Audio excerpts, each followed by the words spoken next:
Well, good morning, or whatever time it is that you're watching this. It's morning here. It's early morning. Um, Addie and I are leaving for Alaska in a month. Our flight goes out April 18th. So I want to give an update on kind of what we're thinking is going to happen this summer.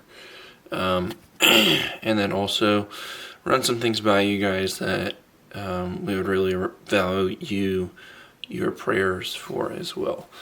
So, as you know, Addie and I have been living off-grid for the last 3 years, basically. 2.5 years together. I've been living off-grid in Alaska for like about 3.5 years with a dry cabin.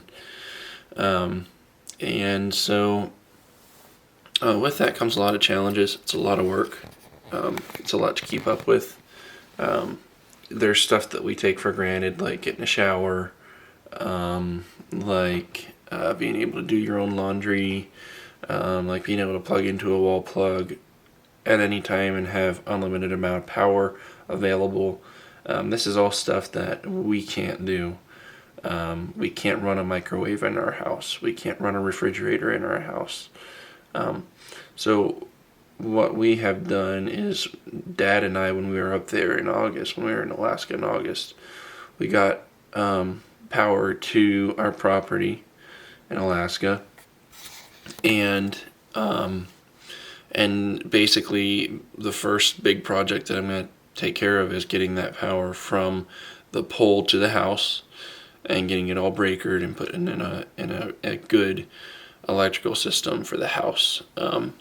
Originally we were thinking that we were going to stick with solar, but what we realized is the wintertime it's so much work because just to be able to run a generator, because there's not enough light in the wintertime to run a solar system. Just to be able to run a generator, I have to bring that generator inside, which we don't have that much space. I have to bring it inside for about 2 hours so that it can heat up. And then I take it back outside, start it up right away. And then I have to make sure that the choke is partially on, because otherwise it would burn up the engine because it's too lean of a fuel mixture, because the air is so cold and so dense. And then on top of that, when things are cold, things just break. And then on top of that too, when you keep bringing the machine in to warm it up and taking it back outside, you have condensation just from that temperature fluctuation, and it's not good for the machine. You put it back outside, everything freezes up, so now I've got ice particles inside the fuel, and it releases the water very slowly, because as the machine heats up again, it starts to melt that ice, and then that causes problems.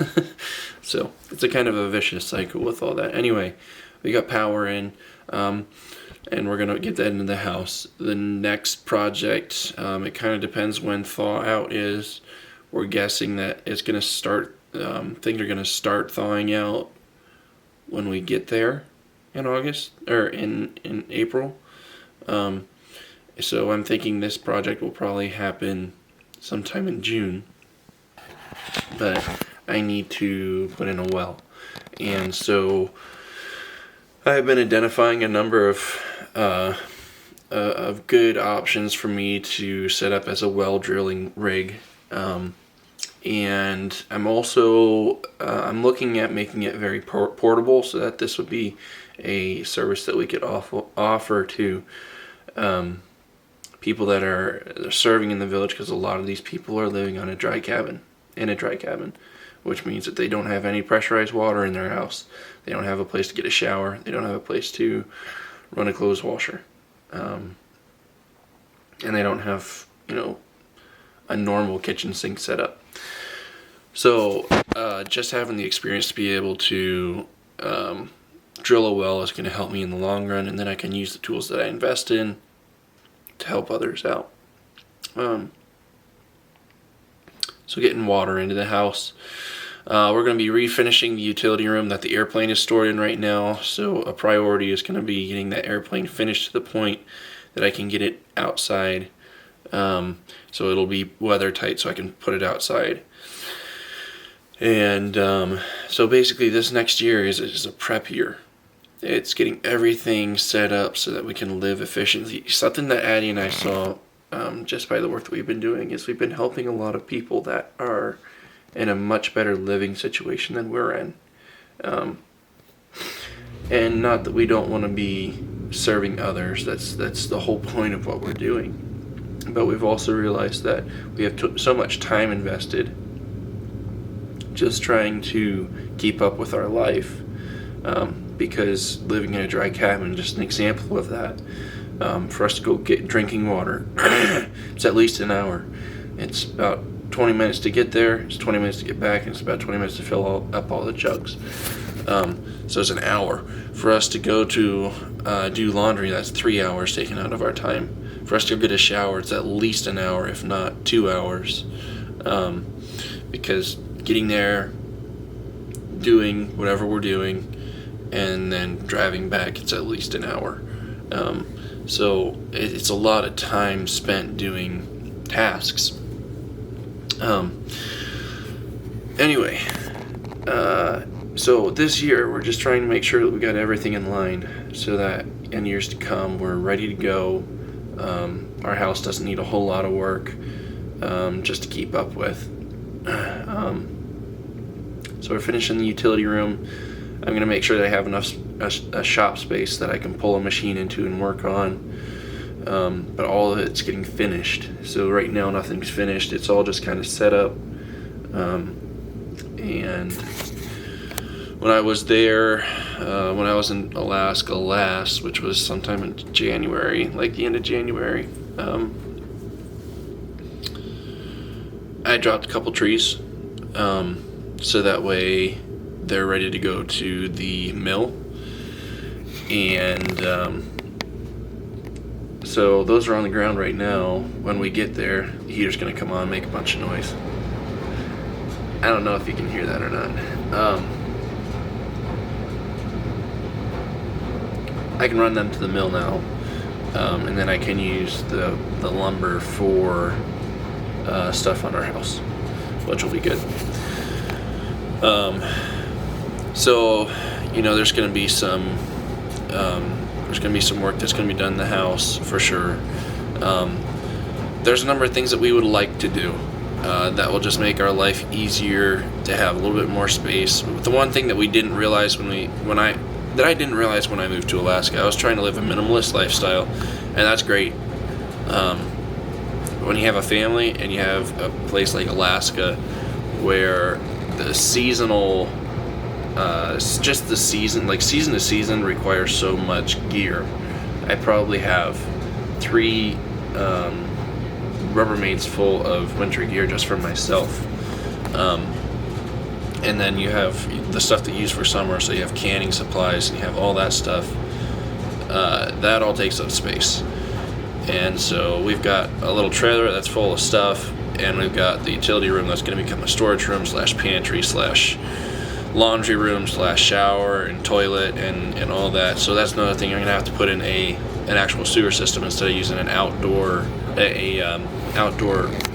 outhouse. We're putting in a sewer system so we can have a toilet. It's just going to make our life easier. We're going to have a shower in our house. By doing all this stuff, we're going to become more efficient.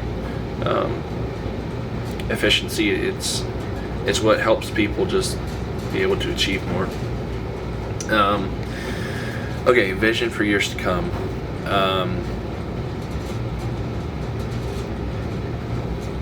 This is what I want you guys to pray with us about as we just think about years to come. These are some ideas that we have, and this is the thing that I really want to make sure. I want to make sure that this isn't just something that I want to do that looks like a really good idea, but it isn't spirit-led. That's not what I want to do. What I want to do is I want to work with skills that God has given me to help those in need, but I want the Spirit to be in it. I don't want it just to be some physical outworking of my thoughts and of my capabilities. That's not what I'm interested in. I'm interested in Spirit-led ministry, Spirit-led church life. That's what I'm interested in. So, as we think about that, these are some thoughts that I had of things that could be of value to people who are doing ministry work in Alaska. So first off, Addie and I would like to, we are praying about basically becoming a facilitator of work teams. So what this would look like is we would want to be able to have the support available for work teams to cover their travel expenses, so that way they wouldn't have to buy a ticket to come up to Alaska. They could just take some time off, buy their food, be in Alaska. We transport them to where they're going. They could stay at our place for a little while in between, and then we can take them to where they're going. We facilitate all that. We track with projects, knowing what's going on, and are able to place people in projects where they're needed. And I think that's a word that needs to be held on to, needed, because there are some projects that come up that are wants, and there are some projects that come up are needs. And I think one example is drilling a well is definitely a need. So that's just one example of something that we would do. And also firewood is a big need for people, and somebody that does construction work is very needed, and somebody that does electrical work is very needed. And the people that have these skills are usually people that have a good paying job that requires a lot of time. So for us to facilitate, make their life easier when they come to Alaska is going to help them be able to come. Anyway, so that's one vision that we've kind of had, that we've been thinking about, but we want to encourage you guys to pray with us about it, because there's a lot of connections that we need to make just to be able to make that happen. Our support income would have to triple probably to be able to keep this, to make this idea happen. On top of that, if we have a lot of projects going on, we also need to have the tools for it. And if I'm going to have the tools for it, I need somewhere to store the tools. So what would this look like for building projects? This means chop saw, skill saw, reciprocal saw, or sawzall, for instance. That's what some people call it.